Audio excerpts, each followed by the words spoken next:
ধর্মী একটা programme throw করার কারণ হচ্ছে আমরা সাংস্কৃতিক দিক দিয়ে অনেকটা পিছিয়ে। তো আমরা চাচ্ছি বাচ্চাদের এবং আমাদের অভিভাবক যারা আছে তারা যেন বাংলা সংস্কৃতির সাথে পরিচিত হয় এবং আমাদের এই আনন্দটা যাতে আমরা সঠিকভাবে আহ, মানে উদযাপন করতে পারি।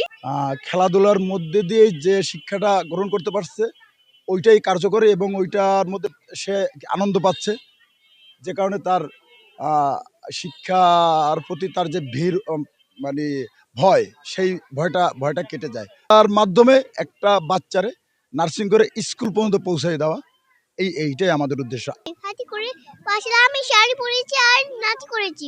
একজন শিক্ষিকা, ইংলিশ ক্লাস টিচার। আমাদের এটা পৌষ পার্বণ উপলক্ষে এই অনুষ্ঠানটা করা হয়েছে পিঠাপুলি। কিন্ডারগার্ডেনের উপলক্ষে পৌষ পার্বণ একটা উৎসব পালন করলাম এবং এখানে আমরা বাসা থেকে পিঠা তৈরি করে নিয়ে এসেছিলাম, পাশাপাশি আমরা এখানে বসেও কিছু পিঠা তৈরি করেছি। এখানে হাতেখড়ির স্কুলের উদ্যোগে একটা পিঠা উৎসব হয়েছে।